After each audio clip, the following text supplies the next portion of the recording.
welcome guys, it's Simon from Redline Motorsport. Today we have ACC, this is Season 2 Tier 1 and we're at the Nurburgring. So today we have a 60-minute sprint race and yeah, it should be interesting. We've got 14 minutes left to practice, 15 minutes to qualify, and as I said, a 60-minute sprint race. With myself tonight commentating and Ryan as well. Hello Ryan. Hello Simon, it's nice to be back. Had a bit of time off. Unfortunately, I missed the Laguna Seca race that we had, but I did hear it was quite enjoyable. So it's good to be back in the commentary box. Nice familiar space, and it's nice to be back at a very familiar track as well. Yes, absolutely, yes, because we did do 6 hours at this this track the other day. Well, at the beginning of February actually that was. So yeah, almost 4 weeks ago now. Yeah, so it should be interesting to see how these guys get on at the moment. So what I'll do quickly, as we've got just over 13 minutes of practice at the moment, I will just bring up the current standings for you guys, so you can have a quick look there and see. So currently, Murio is currently holding P1 at the moment. Steve Strado P2, Kevin Scalari's P3, Chris Hokie P4, and we've got David Martins in P5, Mike Noble P6, Samir in P7, James Parker P8, and we had Sammy Ratz P9 and Marcel Pfister in P10. So yeah, it should be quite interesting there. So looking at the points, Murio has actually got a hell of a lead at the moment with 24 points over the current leader. Sorry, P2. Sorry. So yeah, that's been quite interesting there. So 24 points actually over Steve Straver P2. With Kevin Scalari there, he's got 126 points and Steve Straver 132. So there's 6 points between them as well. And there's 5 points between Chris Hokie P4 and Kevin Scalari. So Chris Hokie with 121 points, Kevin Scalari 126. And then between David Martins and Chris Hokie, there is 6 points again between those guys. So yeah, it should be pretty interesting to see what this actually, how these results can actually pretty much change for the these guys at the moment. Because looking at it, if, we could have quite a few change arounds with the top sort of from P2 down to P6 even, depending on obviously today's results. But at the moment we've got 24 people on the grid at the moment.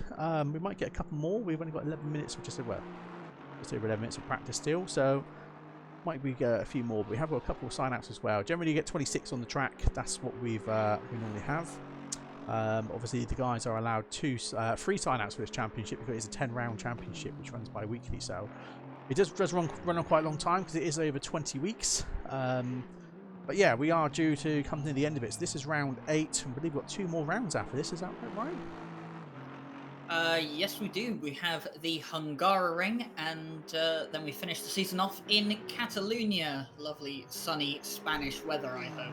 Absolutely, yeah, yes, Barcelona. Yeah, so that's going to be kind of good, interesting final to the this championship.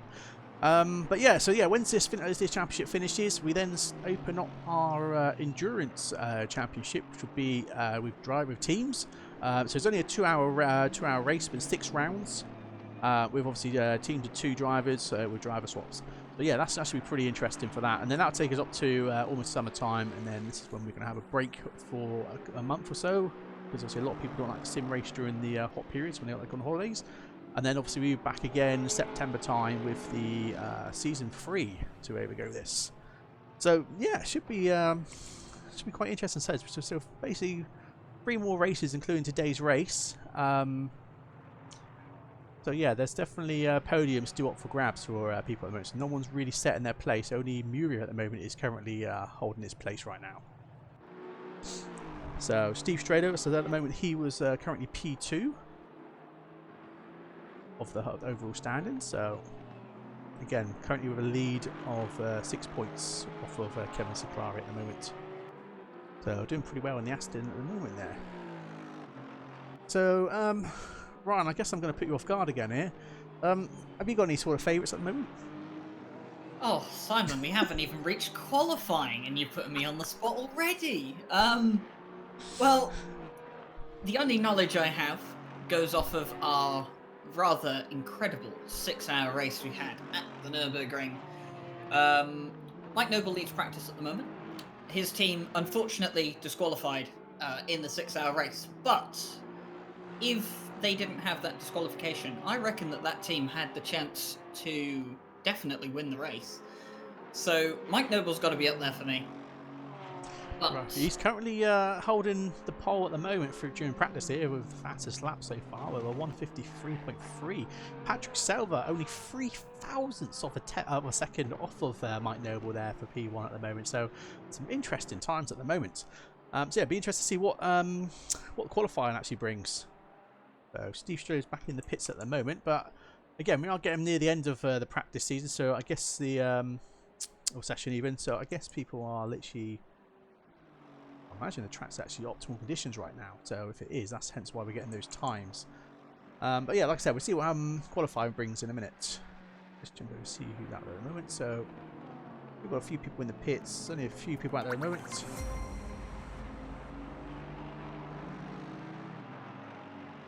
So yes, and as we were just saying about Patrick Selva, he has actually gone fastest by just over a tenth of a second. 153.235. Very quick lap around here. We're getting so close to the 152s, aren't we? Sorry. Yeah, so go ahead. Palamuya, championship leader, just bringing himself up to 5th place at the moment, 7/10 of a second off of the current top of practice. But of course, you have to remember that this is practice. Most people will be running with higher fuel loads to get used to what the race conditions will be like. Obviously, we know that in qualifying, people tend to ramp it up a notch, so wouldn't be surprised if we get into the 52s come qualifying. But looking down the grid, it's quite a few people out of position, I would say. I mean, Samir Rahimi down in 17th place at the moment in practice. If that's going to be more representative of his race pace, then that probably doesn't bode well for one of our Aston Martin drivers. However, it has to be said that James Parker, 3rd at the moment in practice, doing very well, as is Chris Hookins. Yeah. I mean, like I said, I mean, when we look at the esports chat with these guys, I mean, a lot of them absolutely hate the Aston now. They really regret taking it because the guys in season 1, I mean, they all had their own cars. And they were just a lot better in them.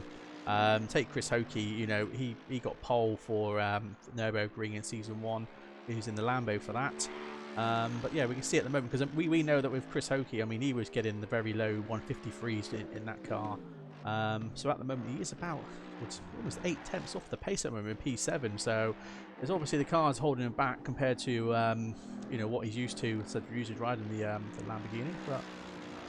Yeah, it's I guess that's the choice they decided to go for. So, and obviously they've got an interesting choice, thinking on what car they're going to pick for the 12-hour Suzuka race, which is going to be on the 18th of April. So do stay tuned for that as well, guys. So, yeah, as you guys are a bit early at the moment, we are in the process, hopefully, to be able to show you a preview trailer for the 12-hour race at the end of the stream. So.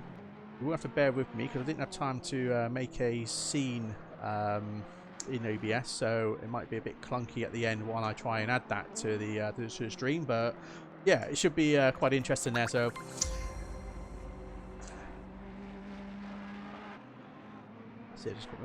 yeah, thanks for the follow, guys. Really appreciate it. Do keep them coming. We are obviously streaming to both YouTube and Twitch at the same time, so. Yeah, so if you're obviously on YouTube, don't forget to obviously hit that like button, subscribe there, please, very much appreciated. And obviously, if you're following us on or watching us on Twitch, don't forget to hit that follow button. And also, if you are an Amazon Prime customer, you can actually subscribe to us for free. So that would help us out much. Appreciate it, because obviously, yeah, we obviously dedicate servers and stuff like that. It's very expensive for what we have to outlay each month for these things. So yeah, every little helps basically, guys. So yeah, you keep that coming. Thank you. So yeah, Samuel Rat's on P12 at the moment, so a lot of guys at the moment are sort of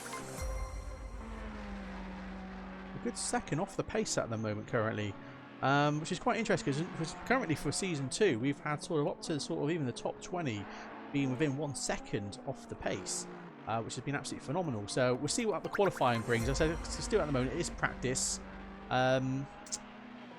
So yeah, see what the qualifying brings. Hopefully we'll start to see that again across the grid, because only at the moment it is only up to P10 at the moment, which is 1 second off the pace. So it'd be nice to get everyone up really close together and bunched up for the qualifying, which I imagine it will be. So yeah, so anyway guys, we obviously streaming tier 1. We've got Random Call Sign and Jesse there streaming tier 2 on Random Call Time's YouTube channel, and also we've got Jake from Redline.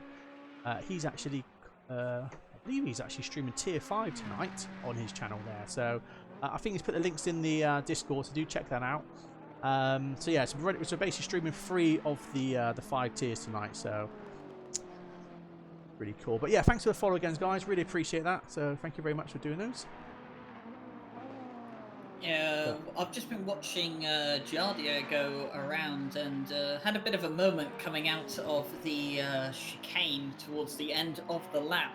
But of all the Porsches, he looks probably the most on point at the moment. Darren King, I think it is, in P12 in the Porsche at the moment. He's about 3/10 slower than Jardia so far in practice. The other Porsches that we have here tonight, Kevin Ciclari, 3rd place in the championship. He's 1.4 seconds down so far in practice. Not really where we expect to see Kevin Ciclari. And kind of on the topic of Kevin Ciclari, when you showed the championship points earlier on, it's amazing to see how quick a bad result can affect your championship position. I mean, Kevin Ciclari had 1 bad race at Zandvoort where he didn't score points, and he now finds himself 30 points behind Moya in the championship.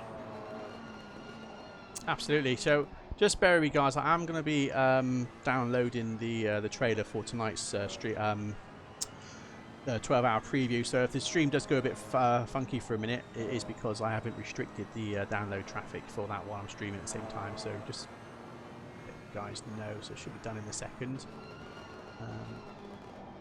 Looks like we're all fine actually, because it's downloading pretty quick. Okay, there we go. So yeah, no problems there then by the looks of it. So awesome. Speaking of the esports drivers, earlier, it's worth a mention. Vicky Thompson at the moment, P11 in practice. Looking good for her so far. She's had a bit of a wretched season so far, it has to be said. Unfortunately, she's been caught up in quite a few incidents. Some she was partially responsible for, others definitely not, but she's definitely had a hard time this season. That goes without saying. Another driver, should I say, who's had a particularly hard time is the Porsche Cup's very own commentator and host Fabian Schwidberger. He is sitting 21st in practice. He's not had a good season. Didn't show up at Spa. Had an unfortunate crash on lap 4 at Zandvoort, and obviously missed out a couple of races as well. So he's had a bit of a poor season. Not looking too bad here, but he'll definitely want to find himself a bit higher than 21st come qualifying.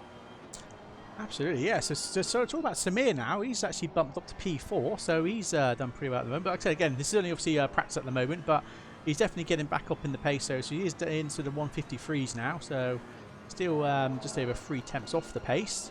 Same with James Parker, actually. If you look at both of their times at the moment on the board, James Parker and Samir Ibrahimi, is there's literally 300ths of a second between those guys.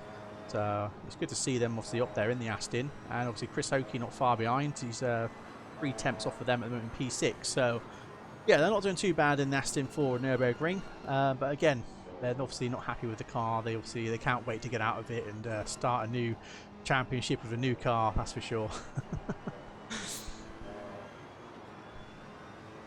So yeah, 5 seconds left of practice.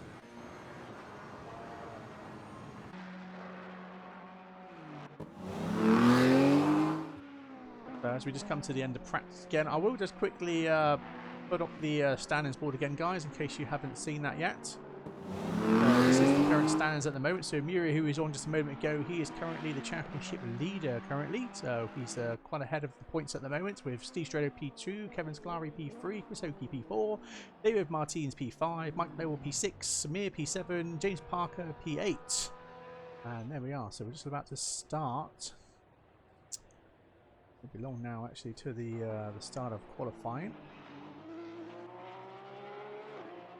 And coming into the last 3 races of the season now, I mean, we've already established Paulo Moya has a 24-point lead. And while that 24-point lead is big, especially in the context of how points are earned in a championship, he is not untouchable. He can very much still lose that if he has a bad race here tonight or a couple of very mediocre performances, should we say. It feels weird to use the word mediocre with aliens like this in a championship, but he's got to watch himself. He's got to bring home some decent results to make sure that he can keep this lead going into, obviously, the last round of the championship. Of course, his main rival at the moment is Steve Strello, so his main priority is going to be keep him behind. Hang on, I don't know what's going on my screen again. There seems to be a bug with ACC again. Right click drive, there we go, we're back at it, there we go. Small little menu bugs at the moment with ACC. Hopefully they do get these fixed, as we have plenty of patches out now, so they're working hard on getting those sorted. But yeah, so yeah, Ryan, I guess I'm going to ask the question again now. So are you going to stick with Mike Noble for this race? Is that your definite? Oh, it's hard to say, isn't it? I mean, there's so many people I could go for today. I mean, the likes of James Parker is looking very good today. Sam Ibrahim is looking good as well. So is Jardia, Paulo Moya. I think it was Patrick Selva finished top of the session as well. So there's a lot of people here that I could go for. But you know what? I think based off what I've seen over the last few races, I think I'm going to go with Patrick Silva tonight, the man who finished practice top. I think he could pull off something good tonight. I don't think that pace he's shown in practice is just for show. I think he's got some genuine race pace here. Just has to see if he can keep it up in qualifying. Absolutely, yeah. So I mean, to be honest, the way that Jardi has been driving so far in this championship has been pretty awesome as well. Considering he's been mainly a guest driver here. You know, so he did join the champion a bit later on. So, I mean, to be honest, he's definitely got the pace, and he's definitely got consistency, as we have seen, you know, especially the 2-hour Laguna Seca race we saw. So, yeah, it's going to be interesting, that's for sure, because we've got so many fast guys at the moment in Tier 1. With most of the fast guys here today. I say the only missing is actually Andre Frankie at the moment. He's not actually in today. So, I wonder what's happened to him. Awesome. I'm glad Mike's done everything's working, guys, so I appreciate that. So at least everything gets all good and kosher.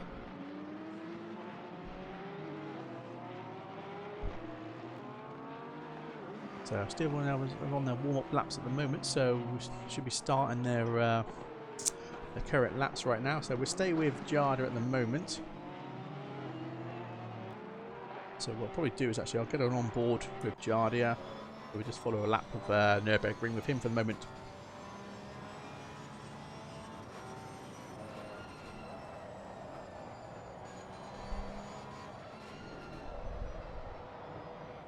So yeah, just also let you know is on the Sunday the 8th of, I believe it's Sunday actually, yeah it's Sunday, yeah, Sunday the 8th of March, we have the 3-hour Bathurst race as well, so do come in and stay tuned for that one. I think that starts at 2 PM GMT. So yeah, we've got a 3-hour race there with driver swaps. I mean, this is just purely more of a test for us to make sure that everything's going to run smooth for the 12-hour the 12-hour Suzuka race in April. So yeah, that's why we decided just to do a quick, short 3-hour race, just to make sure everyone is up to date with the driver swaps and everything, and it's all going to run nice and smoothly for him for the 12-hour race. So yeah, we're definitely looking forward to that. So we're going to have full 12 hours live coverage of that as well. So it's going to be absolutely epic. So yeah, as I just speak then, Mike Noble's taken the pole at the moment with a 153.3, so pretty much similar to the pace he got in the practice a minute ago. Yuri is 7 tenths off at the moment. So again, I guess we're going to have to wait until a bit later on in the qualifying, because as always, as we sort of get to the last sort of few minutes of qualifying, you know, the top 10s especially really do mix up a bit, and you know, we do get some people sort of, you know, grab those podium spots for the qualifying. at those very last seconds. So yeah, it's definitely going to be a very interesting qualifying for sure. So that's on board with Jardo at the moment. So Jardo is currently P10. So what we're going to do, we're going to jump over James Parker because he's 1.1 seconds up on his current pace at the moment.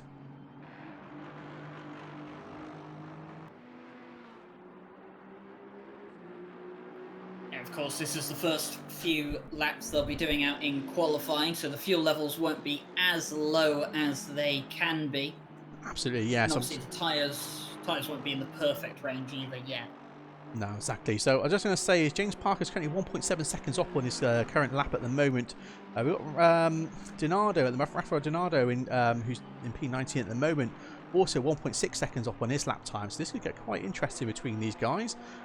So just bear in mind, obviously P18 and P19 at the moment, their current pace right now, as I say, Donardo is currently 2.3 seconds up on his pace. So where James Parker is now 2 seconds, 2.1 seconds up. So this could get really interesting now, these guys getting in the top 5 for sure. So we'll just stay with this one here for a moment.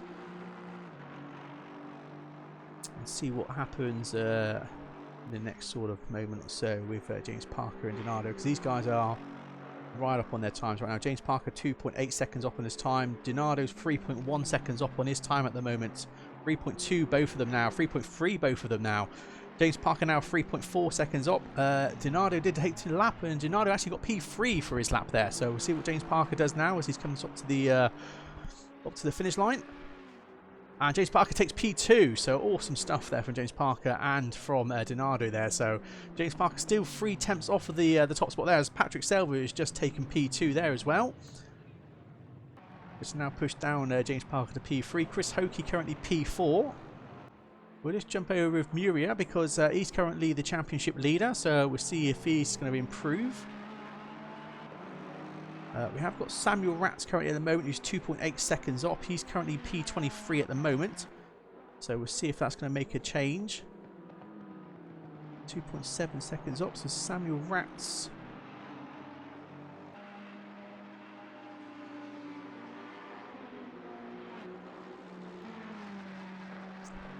We didn't actually get that time in the end, by the way. So you only went up to P16, Samuel Ratz there. So we've got Muria at the moment. It's currently 1 tenth up, so I don't think he's going to get much out of that. Maybe an extra spot there. Maybe put him down to P7 even. Vicky Thomas currently P9. She is 3 seconds up at the moment. Sorry, 3 seconds. 3 tenths up at the moment. So we'll see if there's any improvement there with her lap. I say that she's just dropped off, so maybe she's just made a mistake there. But we will stay with Muria for a minute, see if he does make a difference there. But Kevin Seclari is currently 0.3 seconds up as well. Oh, sorry, 3 tenths up as well. So this is going to get interesting. Yeah, I was just going to say, I mean, it shows you Mike Noble tonight. He's on point. He's only done 1 lap, and of course that is the fastest lap at the moment.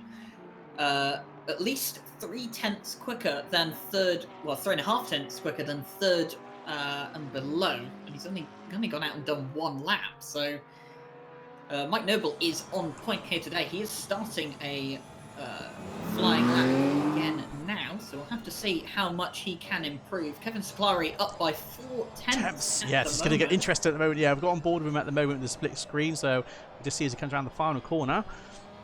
Lost a bit of time on the exit.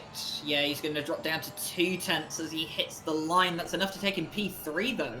Awesome stuff there from him. So, Samir Abrahami currently P6 now. He's 1 tenth up at the moment. So we've got Steve Strelo at the moment, who is currently P2 of the current standings, championship standings. So he's currently P19 at the moment. He's 4 tenths up on his time. We'll see if anything happens there and materialises with Steve Strelo. But currently, I've still got 6 minutes left of the qualifying, so lots to be gained in the next sort of 6 minutes. So they can still get another sort of 3 or 4 laps out there, that's for sure. Yeah, they're about 1/10 of a second off of what was the fastest time in practice. So still no signs of anyone getting into the 52s just yet. But as I look down the timing board, Steve Strello 4 tenths up at the moment. David Planiel 1.1 seconds up at the moment on his personal best. So he's doing all right at the moment. Giardia down is 17th at the moment, but he's 2/10 up on his lap so far. He's currently in sector 2. Yeah, nice. This is what I was saying. I mean, during the quality practice a minute ago, I mean, we had sort of the top 10 within 1 second of each other. We're now down to P15 currently being 1 second off the pace at the moment. So some awesome stuff going on at the moment. But like I said, we'll stay with it. Steve Stroh is also 7 tenths up as well. So we'll just stay on board with him for the moment. See if he does improve there. See where his position is. So if he gets 7 tenths at the moment, it could put him up to P6 maybe, so we'll see what happens. Maybe P7, we'll see. He ends up going P8, so he did lose a little bit there at the last corner, unfortunately. Powell Coaster at the moment is currently up. And like you said, we've got Jardo, who's currently P18 at the moment. He's up by 3 tenths as well, so slowly now getting everyone up pretty much under the 1 second mark. It's, I said, absolutely awesome to see this across the tiers. I mean, this ain't just tier 1 though, guys. I mean, if you go and watch the other tiers that are being streamed, you're going to see pretty much the same across all the tiers we've got running. You know, how close the timings are with what we've got with the drivers so far has been absolutely incredible. So, yeah, so there's absolutely awesome battles going on right across the tiers, you know, right down from you know, tier 1 highest down to tier 5, the lowest tier. Yeah, so yeah, some really great racing going on there with these guys. So Paul Coaster isn't actually down by 2 tenths. So Jardia did end up going up to P12 now, so he did go a bit faster. So we're down to P17 at the moment, which is basically just about 1 second and under. So we are slowly getting there with all the guys getting under the 1 second mark off the pace. So at the moment we've got Muria currently 2 tenths up at the moment, P9. We've got Dinardo in P7, 1 tenth up at the moment. Christian Manu is 1 tenth up in P15. We've got Fabian Smitsberg in P17, 1 tenth up as well. So again, like I said, it's just a lot of change around, especially in the next sort of 3 to 4 minutes, because you get obviously get a bit of overtime after the qualifying as well to set that lap. So yeah, it's going to get really interesting in these last 2 laps now. I'd say that these guys are going to get in. So Giardia is currently up by 4 tenths at the moment. Muria was up by 3 tenths. He's just dropped to 2. So we'll just stay with Giardia for a minute to see if anything's going to improve there. So if we just keep this, he was 4 tenths. He's now 3 tenths up at the moment. We'll see if anything's going to change there. But at the moment, that could see him around sort of P6. So P7, P6, we'll see what happens as he's about to come around the final corner.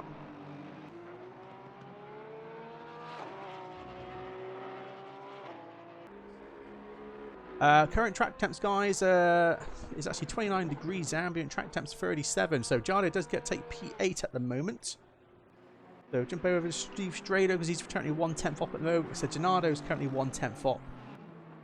We've got Sorp currently who's a P24 who's 2 tenths up. So might get a position change at the back of the grid there as well. And Marcel Pfister was up by 2 tenths at that point as well. Looks like he's just lost that, unfortunately. He's now down by 1 second. So All Coaster currently P15 is still up by 1 tenth as well. So, Ryan, was that what you was on about? I just seen your message in the chat there. Yes. Yeah. Yes, it was. Oh, okay, cool. Excellent. I was going to say, looking down here, P4 at the moment. Well, P436 for the Red Line Motorsport boys here tonight. All 3 of them, yeah. P4 to 6, yeah.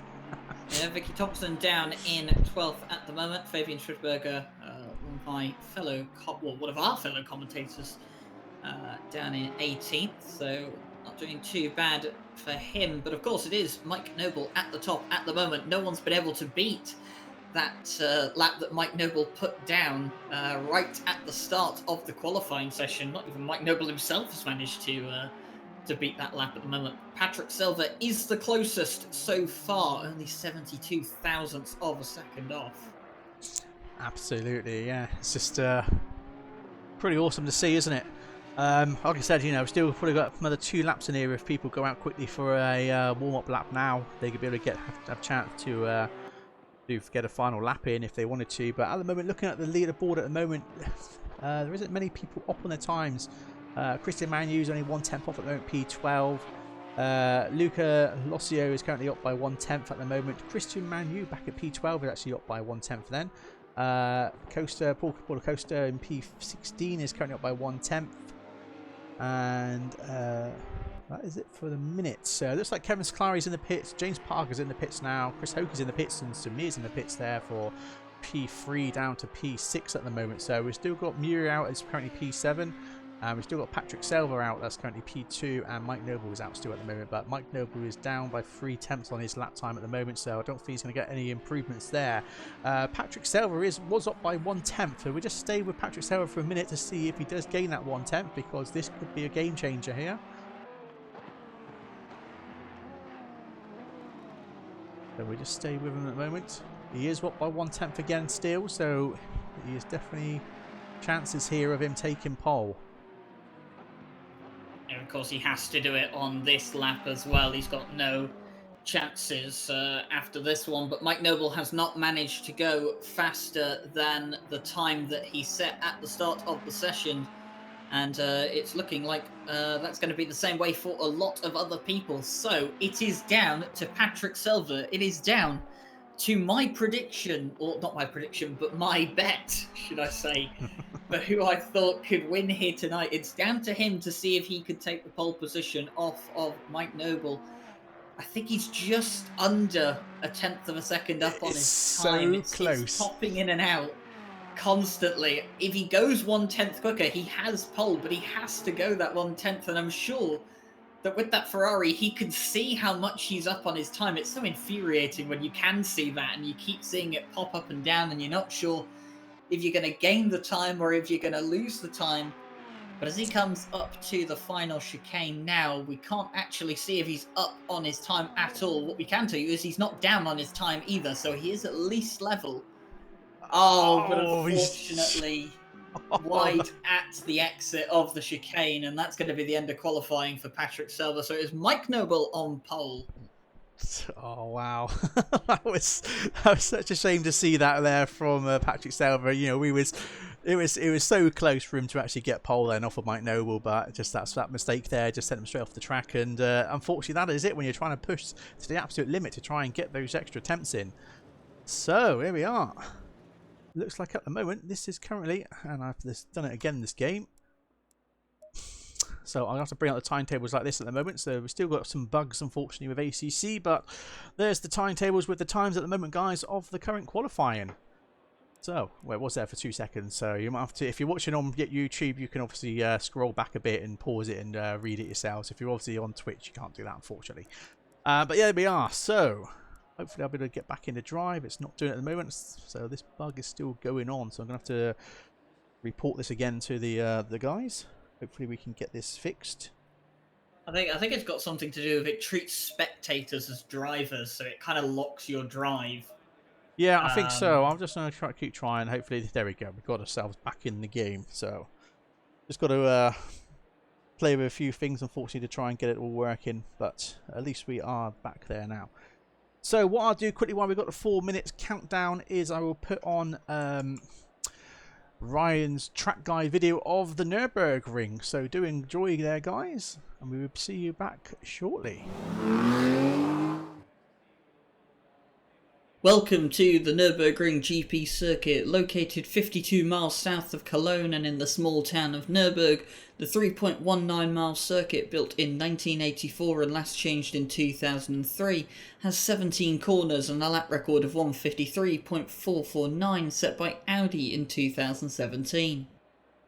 Plenty of chances to overtake around here. Turn 1 is the first of them, as we see the Lamborghini slip up the inside of the Audi. Not a common overtaking spot, but provided you can get the right exit out of turn 5, you could find yourself lining up a move on the outside of turn 6, just like the 55 Audi. And turn 12. Uphill after the Schumacher S's means that a good exit will give you the momentum you need to overtake at the top of the hill.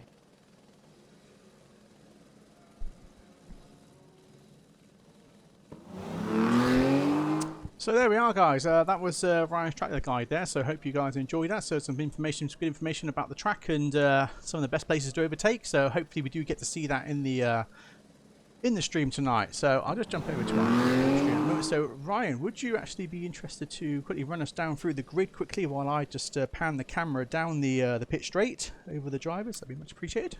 I can do. So our pole sitter in the blue Audi number 617 is Mike Noble with a 153.322 set on his first lap in qualifying. Lining up alongside him is Patrick Silva in the number 9 Ferrari. He was only 72 thousandths off of Mike Noble's time. On the second row of the grid, we have Kevin Siclari and James Parker. The third row of the grid contains Chris Hooker and Samir Ibrahimi, so an all Aston Martin third row. Fourth row of the grid, it is championship leader Paolo Moya and, of course, Jardier in the number 3 Porsche. Fifth row of the grid, Raffaele Dinardo and our champion from last season, Stephen Strello. The rest of the grid as follows is Christian Manu, Samuel Ratz, Darren King, Vicky Thompson, Luca Lossio, Julian Sorp, Pau Costa, Christian Veal, Fabian Schmidberger, I think it's Attila Denks, Miguel Ramos, David Planiel, Marcel Pfister, Francisco Gonzalez, and it is David Martinez in the Aston Martin to round out the grid. So there we are, guys. So that is our current grid at the moment. So I'll just pan this camera nicely for T1 and get this nice and ready for us. There we go, nice T1 there. So we have got a full formation lap, guys. And then obviously you guys will go into single file. They'll start doing some weaving and stuff, warm up their tyres, brakes as usual sort of stuff. When they get to the second to last corner, they will then get back into double file again. So the leader will have to slow down to allow everyone to catch back up and build the pack back up again. And then the leader will take them around the final corner up to the start line. And once they get up to the start line and the lights go green, it's go, go, go from there. So let's hope we have a nice clean start and a nice clean T1. We have seen it happen. It has been pretty awesome when we did the 6-hour race here at Nurburgring with 50 cars on track. So I just realised actually 1 second is... I will just change camera a second, guys, because I just realised I've done something wrong on the other camera. And I'll be back shortly with that one. I realised I left it enabled with that car. And if I leave it enabled with that car, then the camera is going to be literally following that car around for that track, and we don't want to be doing that.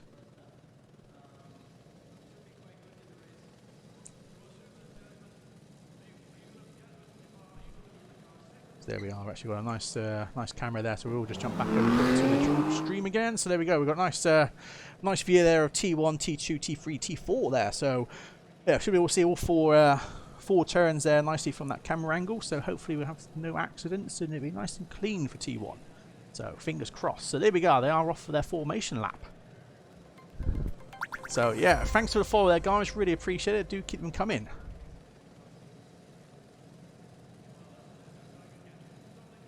And of course, anyone who has been getting excited recently about news for the Suzuka 12-hour, Simon did mention we do have a little sneak peek for you guys here. Well, it's a bit more than a little sneak peek, but we do have some news regarding the Suzuka 12-hour here for you guys tonight. So make sure you stick around post-race to make sure you don't miss that, because it's something we've worked on for quite a while to get the excitement going, get the hype going, so we can deliver hopefully the best 12-hour race that we can deliver come April time.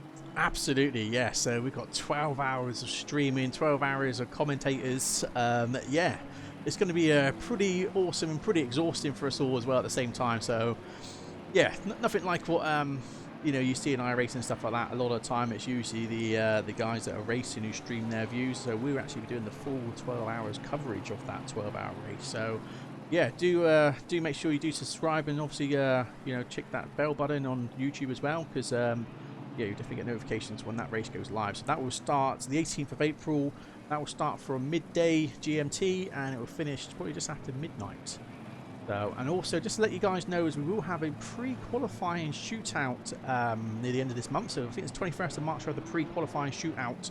So once we go live with the sign-ups for the 12-hour race later today, obviously this will open up for the pre-shootout qualifying, so it'll be the top 25 drivers who will get a spot, because we've got currently 25 VIPs who are taking part in this Suzuka race. So it said 50 cars altogether, so 50 teams with drivers up to 3 to 4 drivers in that, so it should be pretty awesome to see.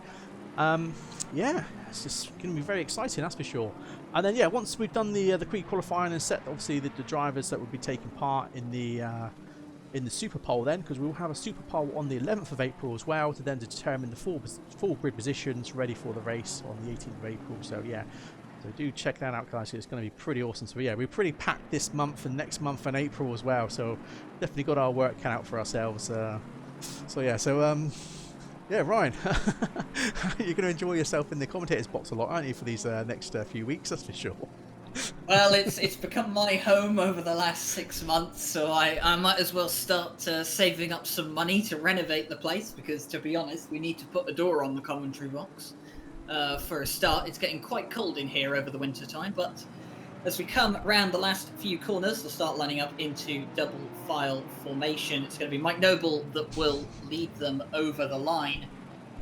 And it's going to be interesting to see what happens here. Will Patrick Selva go aggressive? Will he try and take the lead into turn 1? Or will he sit behind Mike Noble and bide his time? It's going to be interesting to find out. Absolutely. It's going to get very exciting as we are very close to get a green.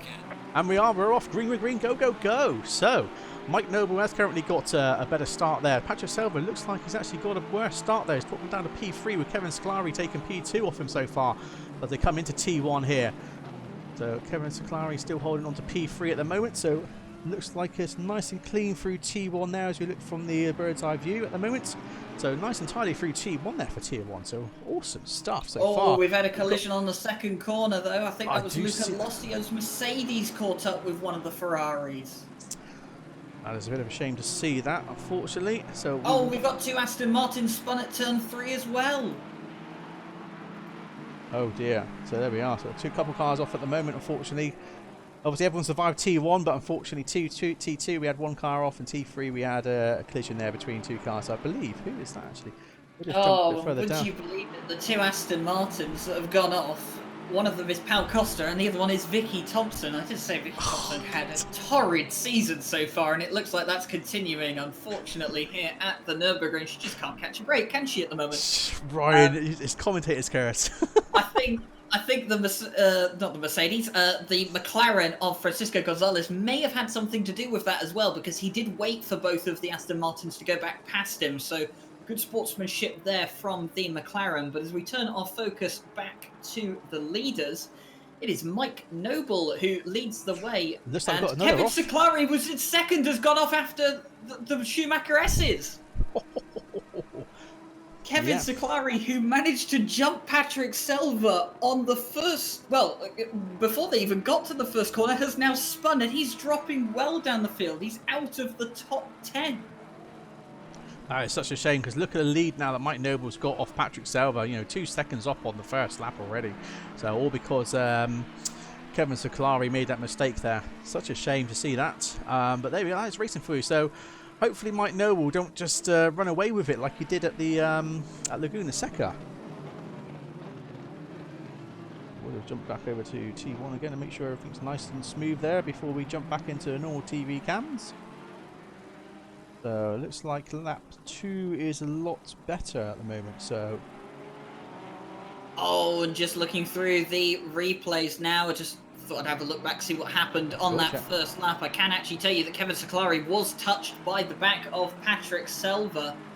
So there was contact between the Porsche and the Ferrari. So unfortunately, that will be investigated after the race. That doesn't help Kevin Scolari right now.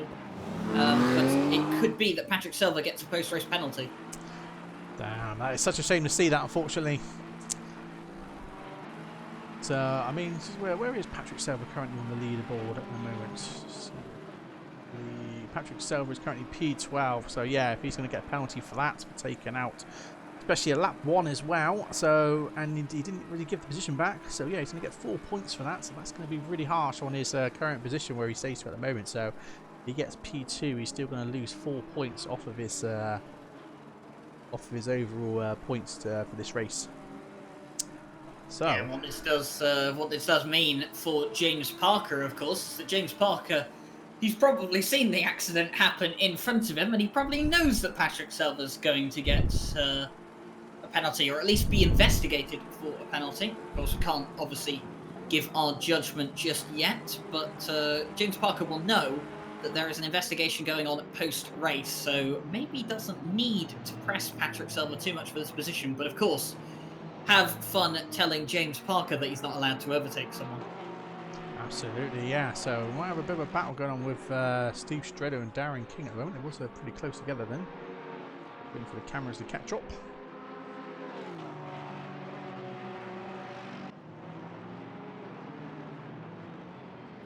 Important to note that Samuel Ratz had a pretty good start. Samir Ibrahimi, not so much. He's down into 7th place at the moment. Got beaten off the line by both Chris Hooker and Samuel Ratz in the 808 Ferrari. So unfortunately, Samir Ibrahimi dropping 2 places. Championship leader Paolo Moya currently in 8th place. He's just minding his own business at the moment, not making any moves just yet. Yeah, interesting stuff there. So I'll put on the preview camera at the moment because there's a nice pack there at the moment for P5. So we'll just see if anything materialises from these guys. And also, we'll just jump over quickly to Marcel Pfister at the moment because he sounds like he's me. Something seems to be happening to him because he's dropped down a few positions now.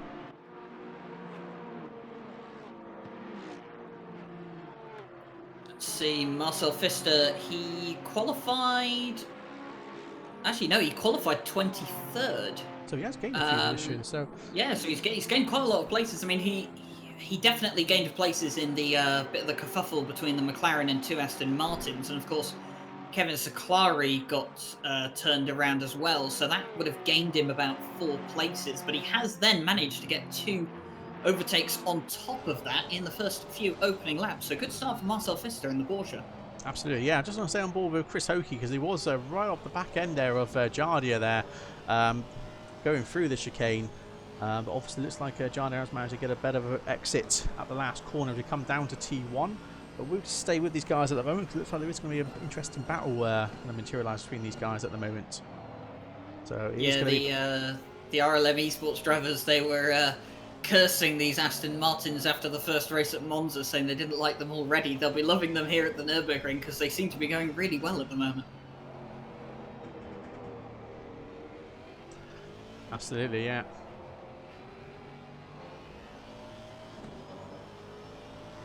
So I'll keep saying that word. It's fine. We'll filter it out eventually. That's the trouble, isn't it? It's me trying to use, you know, different words all the time. It's very hard to. We'll all have to go on an English course and expand our vocabulary. Thing is, if we start doing that, then yeah, we might be called the posh RLM commentators or something. Oh dear. So, still at the moment, nothing happening so far across the grid at the moment. I can see everyone is pretty much behaving, staying within their positions at the moment. A lot of guys sort of about 3 tenths of each other, but they are literally just following a train of cars. Looks like I said, most of the action is currently here with Chris Hokie, Jardier, and a couple of cars behind him. So from P5 down to say about P8 at the moment. So we'll see if anything does materialise from that.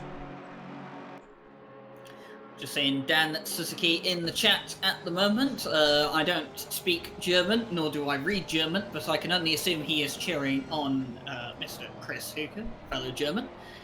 So, speaking of Chris Hooker, actually, he is fast in that Aston Martin behind Jardier at the moment. The Aston Martin has the pace over the Porsche in a straight line. Unfortunately, the start-finish straight for the Nurburgring not quite long enough for Chris Hooker to get alongside the Porsche, but he is very, very close. And I think maybe if you can get a good run out onto the back straight, maybe you can have a move up in towards the final chicane. Could well be, yeah. So, yeah, welcome down to the chat. Do appreciate you coming in, mate. Is the mics okay? Just let us know, because I did play with them a minute ago, but I'm not too sure if they are causing us problems. Just seems like every time with OBS, I don't know why, but we seem to always end up with a problem before we start the stream. It just seems to be commentator's curse or something, or streamer's curse even. So yeah, we'll just say again on board with Chris Hokie and Jada at the moment, because these guys at the moment are really battling out for currently for P4 at the moment. Again, looking down the current grid at the moment, there isn't really any sort of overtakes going on. Right, I don't know if anything's going to happen between Fabio and P18. There was just an overtake there actually, so looks like Fabio might have made a mistake or something, because Fabio's now dropped down to P20, so he's lost 2 positions there. I will just stay with on board with Chris for the moment.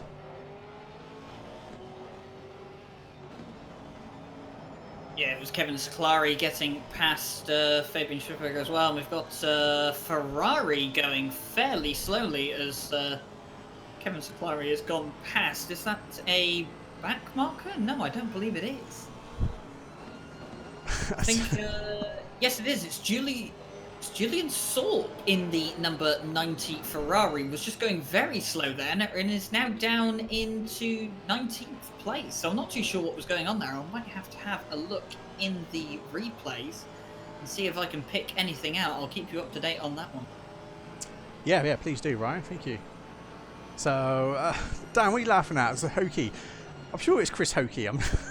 If I've been saying his name wrong for the last year, then I don't know. Julian Saub lost it going through the Schumacher S's, and of course he had to take to the gravel. That slowed him down significantly, and that's why he lost so many places. So, unfortunate there for Julian Saub, but he's going to have to get his head back together and back in the game now. Absolutely, yeah. So, again, we've still got the same train at the moment, currently for P4 down to P8 at the moment. So, I mean, this is pretty much like what we saw at Laguna Seca the other day, actually, for the 2-hour race. It was literally purely just trains of cars here and there, because we had 50 cars on grid for that. Yeah, just pretty much wasn't really much going on until pretty much later on the race. Unfortunately, James Parker made a big mistake taking pads 1s for the 2-hour race, which ended up having no brakes at the end of the race and losing his position. So he was actually up to P3 for that. Oh, and a big collision. Yes. Background. I think that was Samuel Ratz, and was it Samir Brahimi that had contact with him? I believe it was. Yes. See if I can just quickly bring that back for you guys. Have a quick look. I will just take the last 30 seconds there, so you can get a quick look and see what happened. Just try and get a better view. Oh no, it wasn't contact actually. No, Samuel Ratz lost it going through the chicane, and Samir Brahimi so close, almost hit the Ferrari, but did well to avoid it, to be fair. And that's unfortunate there for Samuel Ratz, but it's a free position for Samir Ibrahimi, even if he did have quite a fright to gain it. Oh, yeah, absolutely. Good reaction speeds though, but unfortunately he obviously lost time going the other way. If he tried to go, right of Samuel Ratz, he wouldn't have obviously gone off the track there and lost the position. But unfortunately, at least he didn't get damage from that, so he's going to have to play on. Hopefully he hasn't taken too much problems with tyres. But then this is only a sprint race, so tyres should be fine for the next 47 minutes or so. So yeah, we'll just jump back actually to Chris Hokie again, because again, I mean, as we were showing that replay there, I mean, Chris Hokie was so close to Jardy as I kept the preview up in the top right. Almost getting an overtake, but not quite. So I'll be interested to see what Jardy is doing in his stream, what he's actually talking about here with Chris Hokie in his rear mirror at the moment. Yeah, be interested to let us know. So if anyone's jumping over to Jardy's stream, just let us know, see how he's coping there with Chris in his rear view mirror at the moment.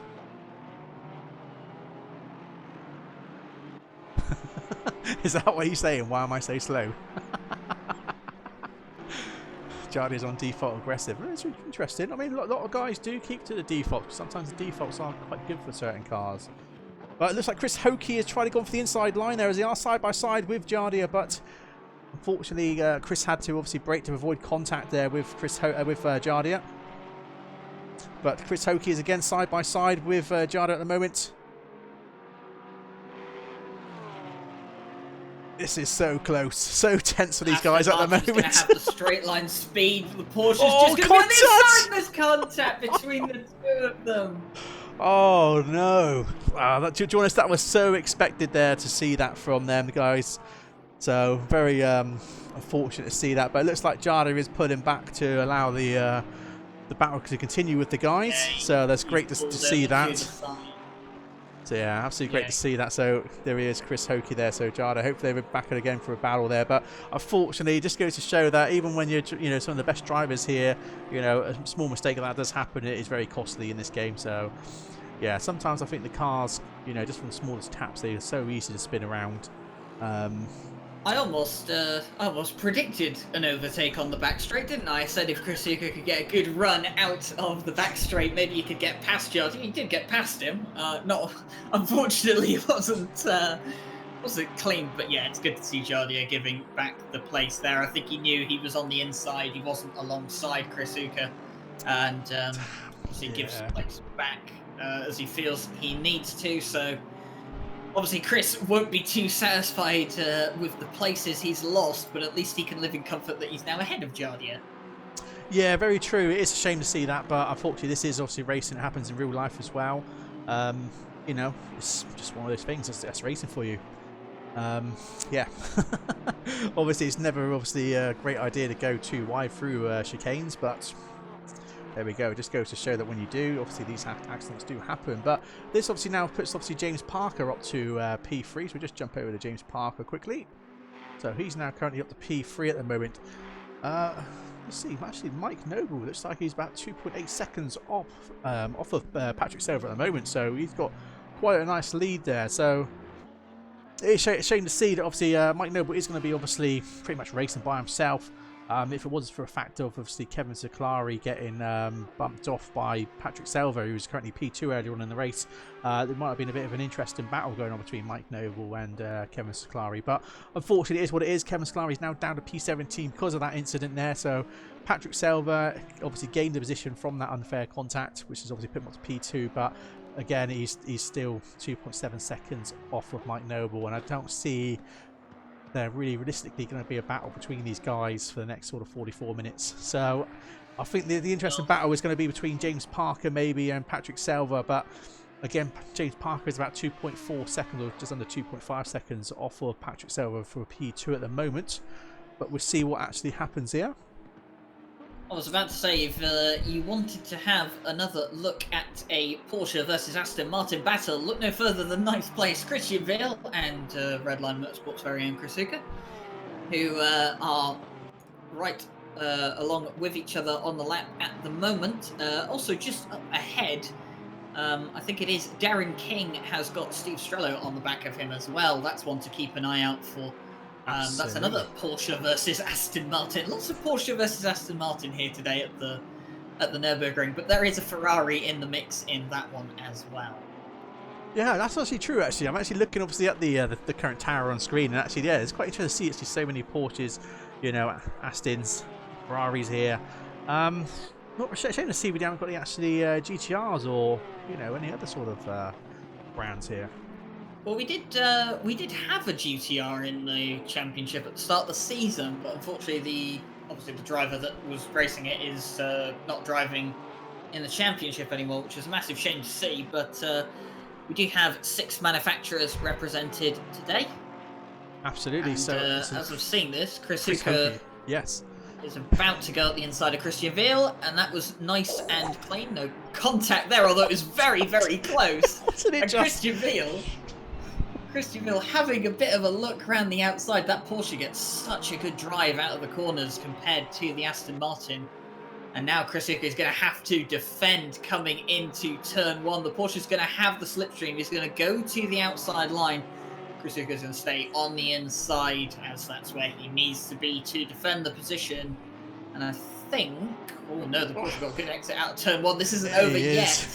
And Jardia is going to get on into this mix now at the moment as well. This is where the Porsche excels, these slow corners where it can get such a nice drive. But unfortunately, Christian Veal's not going to have the room to do it, and I think Chris Hooker has now managed to safely secure 9th place. Absolutely, but just goes to show, just from that battling going on there, how how quickly Jardia caught up with the pack. So yeah, it's going to be interesting. Hopefully Jardia will get past Christian Wheel and then obviously start having a battle again with Chris Hokie. Hopefully they will have the same sort of well, not the same sort of circumstances, but hopefully they have a nice clean sort of battle this time without obviously getting taken out. Yeah, be interesting to see hopefully later on in the race that this does have to materialise. So let's have a quick look over actually to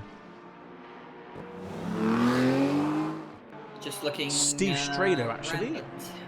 Yeah, I was going to mention Steve Strado following Darren King at the moment. That's looking quite interesting. Obviously Raffaele Dinardo on the back of those two, just keeping an eye on proceedings there. Just up ahead of them actually, there is also Samir Ibrahimi chasing down the championship leader, Paolo Moya, who is in 4th place. Paolo Moya doing everything he needs to do. Yes, Steve Strado as well. It looks like he's managed to get the pass. He has managed to get the pass here now. So Steve Strado has managed to take P6 off Darren King. So nicely done there by Steve Strado. We just caught that there just before they come around the last corner. I was just about to say, I've just seen Luca Lossio get past Samuel Ratz for 12th place. And Samuel Ratz has actually got Attila Denks, Marcel Pfister, Kevin Seclari, David Planiol, all following each other. So there's a bit of a train there for 12th place at the moment. We'll just jump over there to have a look, see what you've and there's been contact between Kevin Seclari and Marcel Pfister. Oh, what is going on here? Let me just quickly do a quick replay of that so we can actually capture what actually happened there. So yeah, it was Kevin Seclari did turn, just turn him. That's what I'm saying. These cars, I don't know if it's me or whether it just feels like there isn't enough weight with the cars or something, because the cars get turned around so easily, don't they?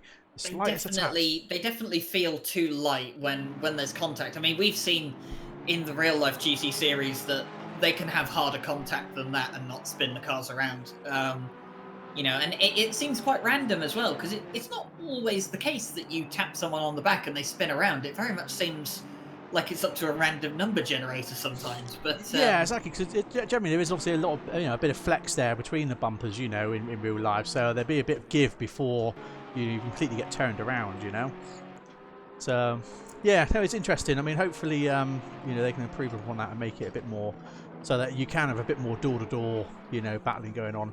I mean, because and I've just seen that Jardia was just on the grass coming out of the Schumacher S's, and he's lost a load of places. Let's see if I can catch that. Yeah, just literally just caught that a little bit there. He's just off the grass, as you say. He's lost a few positions from that, unfortunately. Yes, he's lost quite a few. I think he's all the way down in 15th now. I think that'll let him once he gets to the timing board. That's it, he is, yeah. Oh my, going from bad to worse, and Miguel Ramos, who was just behind Jardia, has also gone to the grass in the final chicane, and that's allowed David Martinez to get past him. Absolutely, yeah. So Samuel Ratz was really close on Lossio then for P11, but looks like Lossio's got a better exit there as they come down the main straight down to T1. So we'll just stay on board with Samuel Ratz for a minute. Just let us know if anything is going on elsewhere there, Brian, please. But we are pretty close on the bumpers here of Luca Lossio at the moment, or P11. I can notify you that whilst all that chaos was going on, Steve Strello obviously did get past Darren King. And Darren King is now being chased down by Raffaele Dinardo. So Steve Strello, reigning champion, making up 1 place, but of course needs to make up more places if he wants to realistically chase down Paolo Moya for the championship. Absolutely, yeah. So there we are. We'll just stay on board with this battle at the moment. We're currently between P12 and P11. See if anything does materialise from this. But again, looking at the leader, Mike Noble now 3.1 seconds up for P2 there, Patrick Selva. So he has gained an extra 4 attempts there from earlier on when we was looking at the timing. So 4 attempts has been gained by Mike Noble, so it's pretty much him racing by his own at the moment for pole, which is a shame, like I said, unfortunately. If it wasn't for Kevin Seclari and obviously Patrick Selva, bumping into Kevin Seclari earlier on, we might have obviously seen a bit more of a battle going on for P1. But yeah, there we go. That's Mike Noble. He is an alien.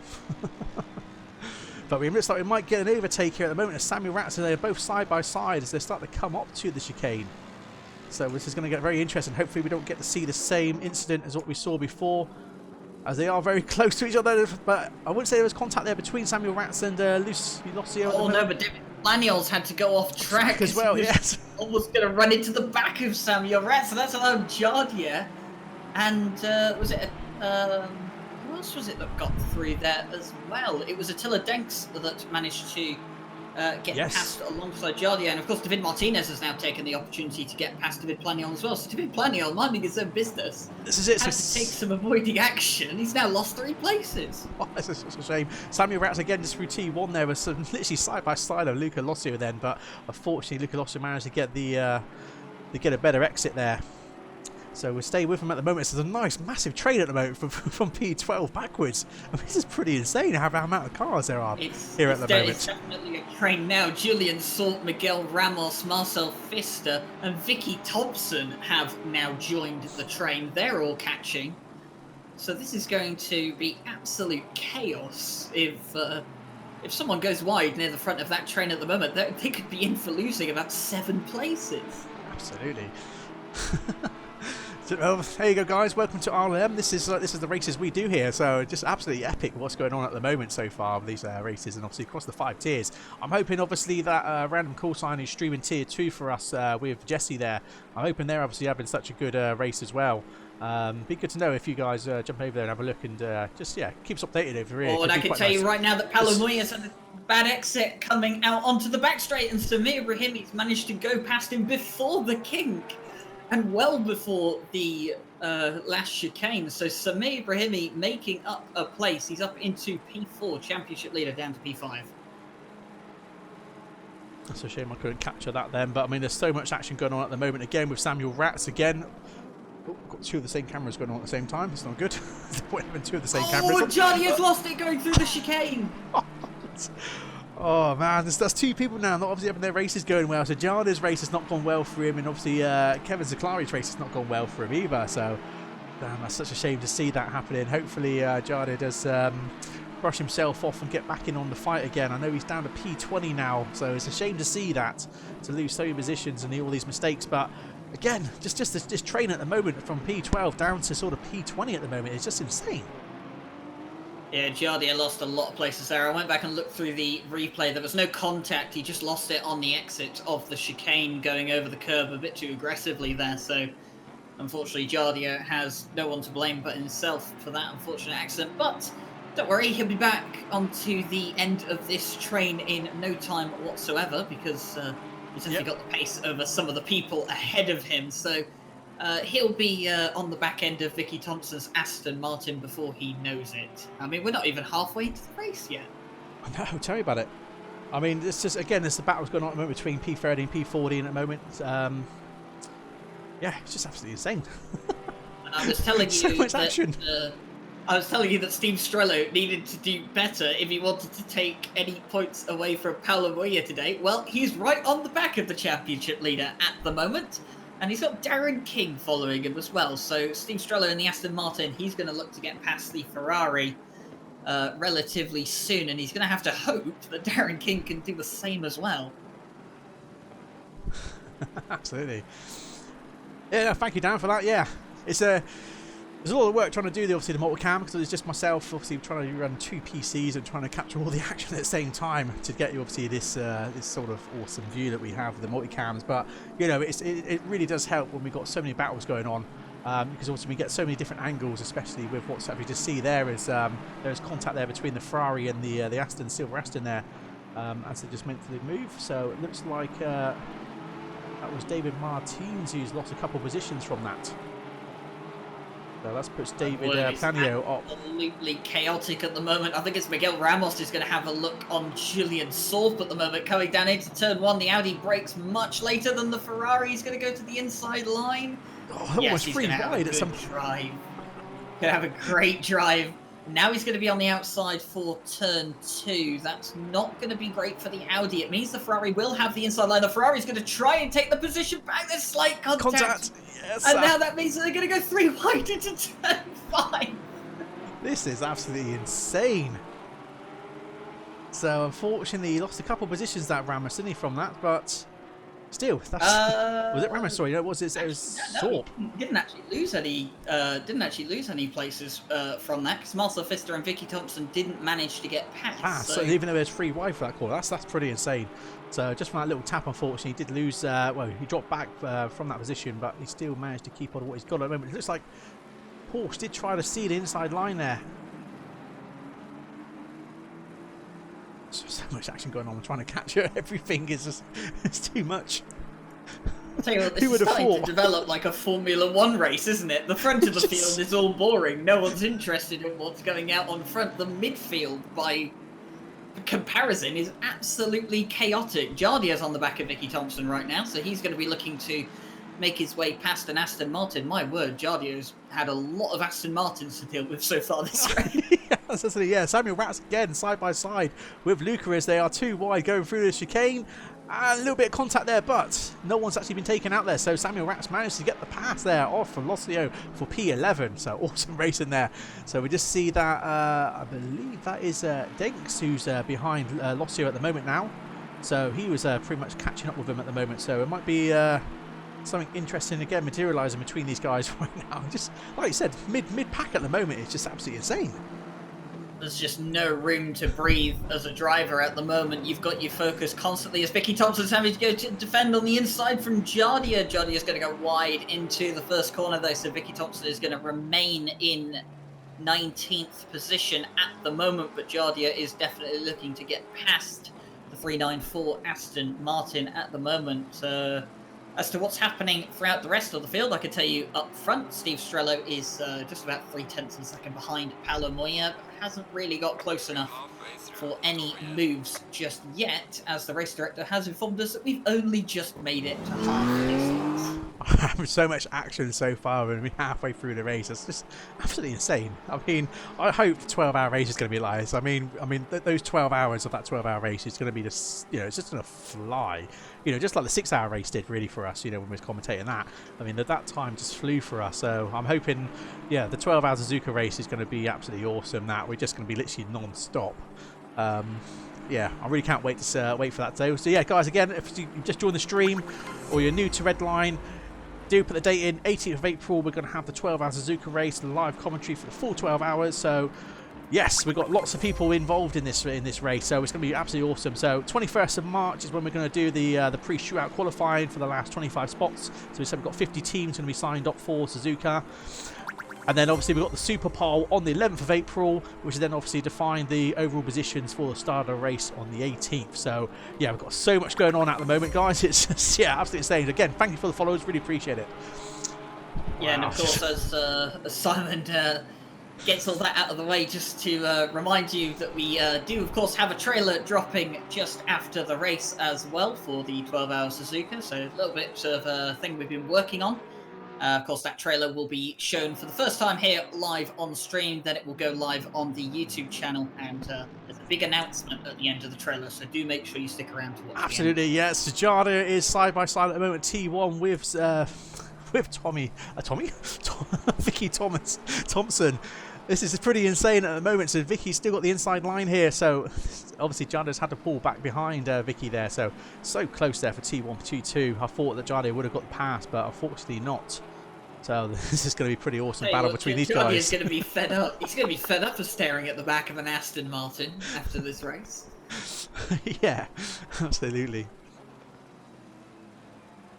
Wow, this is pretty insane.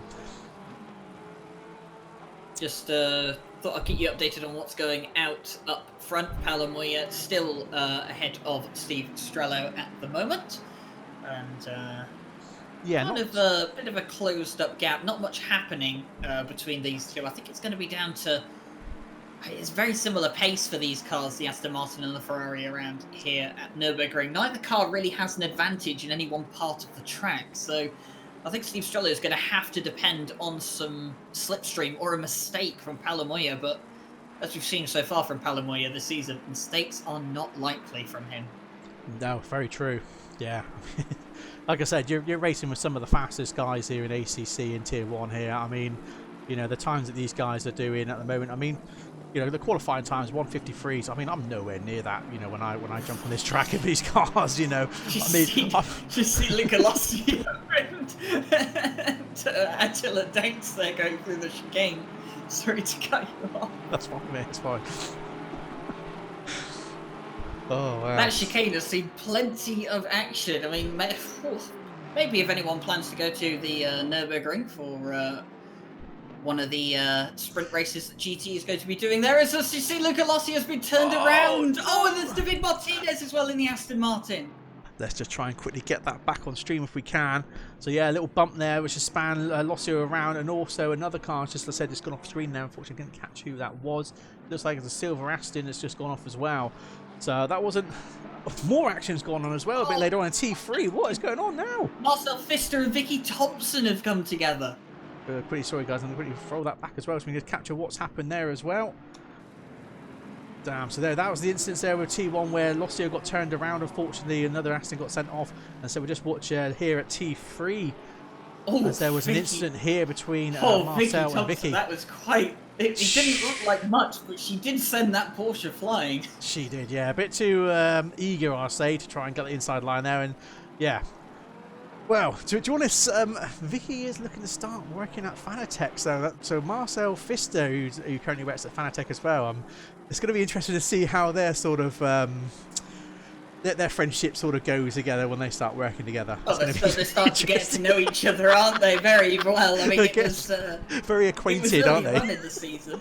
It was earlier on in the season at Silverstone that we saw Kevin Stuck and Gergo Vanka collide with each other. As well, so maybe that's how it goes when you work at the same company. You're just supposed to have a bit of rubbing and bumping with each other, but unfortunately for Vicky, it is just a season that has not gone very well. It's going even worse at the moment. Absolutely, yeah. It's just, yeah, unfortunately, she's obviously going to get points for this. It's not going to help her very well at the moment because, I mean, where she was on the standings at the moment, she is currently... She's well down, I think P18, yeah, so that's definitely not going to be helping her at the moment. I mean, as I said, she's not really a fan of the Aston. I mean, she's always been a BMW fan, but unfortunately, BMW's not really been a competitive car, really, has it? Which is a shame. I wish it was, you know, then it'd be interesting with probably more of a mix of, you know, cars that are on the grid as well. Saying that, we've only got one McLaren 720S on the grid as well, actually, which is quite interesting. So in the McLaren's quite an awesome car. It's one of my favourites anyway in ACC at the moment. I think it's an absolutely gorgeous car. In fact, I did enjoy seeing it debut in a race for the first time. I believe it was its debut at Bathurst, the Bathurst 12-hour this season, in the Intercontinental Championship, and I'm looking forward to seeing more of that car across the rest of the season. I think it was even Jenson Button's GT team are going to be running a McLaren in the European Series this year, so there'll definitely be more of that car featured across the real-life GT this year, which is great to see because it's definitely a brand with a lot of history and a lot of heritage, which we definitely love to see more of in GT. Yeah, absolutely. Yeah, it's insane. I did jump on board quickly with Darren King because he was really right up close there with Steve Strelo, but unfortunately didn't get as good exit there and just pulled back a bit. But Steve Strelo is battling out in head there, so I'll just quickly jump over to Steve Strelo there quickly and just capture what's going on in front. Oh, wait. There we go, there's Steve Strelo. So Steve Strelo is catching up with Mura, who's currently the championship leader at the moment. So as I was saying, with the current standards, Mura is currently the championship leader with Steve Strelo P2, but there is 24 points between P1 and P2 at the moment. So even if Steve Strelo does get ahead of this, you know, it's only in a game of an extra point off of the off of the gap at the moment. So yeah, not much is going to actually happen there. So this is going to get very interesting again because it says Steve Strelo is catching up with Mura at the moment, and also we've got Darren King on the back end of Strelo at the moment as well. I will just jump over quickly to Lossio and see what's happening there because he has got literally just jumped over to him unfortunately, and there looked like there was an incident there between them. So I will just quickly row back and just capture what actually happened there. So it looks like there was contact. He just got pushed off, and he got pushed off track there. Oh, David Martinez. So another penalty for David Martinez is going to get a penalty for that. So it's a shame to see such dirty driving going on at the moment. Realistically, it's yeah. I mean, from what we was getting a minute ago with the first half an hour of the race was absolutely awesome. But then to start to see some sort of dirty manoeuvres going on at the moment to try and gain unfair advantages is a bit naughty, really. So I do hope. Do you think everyone saw Jardier and Chris Hooker's contact at the chicane and thought, well, you know what, if Jardier can get away with it? Yeah, absolutely. So there we go. I mean, of course, we don't like to see it. I mean, I don't think it's intentional, obviously, but you know, sometimes it happens, unfortunately, and if you don't give that back the position, you are more liable to be given a penalty. So that is obviously how a lot of it is judged at the end of the day. If you touch someone and you don't give a place back, you know, you're liable for a penalty. There's no other way about it. Absolutely, yeah. And obviously it's double, you know, you get the full penalty as well, and if you do give the position back, you only get half the penalty. So, you know, it's just down to good sportsmanship at the end of the day. You know, I was having a good chat in you know, in our Discord the other day about this as well, because the Pro-Am tier that obviously didn't get streamed with Laguna Seca was absolute chaos for T1, or not even for T1. For what we saw, you know, I was quite disappointed with what I saw there, you know, from Pro-Am drivers compared to obviously what we had in the pro race that we streamed there. So, you know, I mean, as I was saying to the guys, you know, the Am drivers are usually the cleaner drivers out of them all, because there's less ego there. You know, they're all sort of willing to learn and they're more respectful with the spaces. But, you know, here, you know, people just taking chances. You know, if they see a gap, they go for it. You know, and don't really care about the consequences of taking out another person, because even though they gain that position, the way our point system works at the moment, if they gain that extra position and they don't give that position back, they actually lose that position they gained, plus they get an extra point as well. So they actually lose 2 positions from that penalty, and that's only if it's on a normal sort of lap. If that was lap 1, then they're not losing 4 positions. Oh, and I don't mean to interrupt you here, but Stu Strello's got alongside Paolo Muia. He's going to be ahead coming into the next sequence of corners. So Steve Strella, who was waiting for a mistake from Paolo Muia, has finally got it. And now he is ahead, and he's going to gain a point on the championship leader. But of course, realistically, that's not going to be enough. No, as I was saying earlier on, you know, there's 24 points between them at the moment. So, you know, getting this extra point off of Muria, you know, it's only going to close that gap now to 23 points between them. So yeah, it's not a lot, unless Muria does something, you know, drastically wrong, you know, or causes an incident or something, you know, to close those points off. I don't think there's going to be any catching Muria, you know, in the next sort of 2 rounds after today's race as well. You know, realistically, Steve Strader is really going to be looking for a miracle. But as I say, you know, Steve Strader, he is running with a #1 race number, because he was the overall championship winner of season 1. So, you know, so he has been doing pretty well here for season 2, holding P2 currently for such favorable standards. Hasn't had some good results of late, though. He got 15th in Zandvoort and just about 10th, I think it was, at Spa. So hasn't had some great results. Only 1 podium so far this season for Stu Strello. No race wins. So to say up in 2nd place, he's doing quite well for himself. Maybe if he was a bit more consistent, the gap would be much closer. Maybe something closer to about 10 points.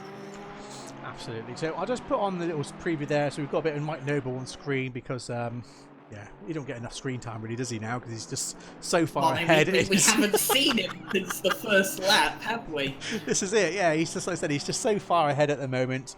You know, 3.1 seconds off for Patrick Selva. So, I mean, to be honest, it has sort of been a bit more calmer now. I mean, you know, Mike Noble did get 4 attempts quicker than Patrick Selva earlier on.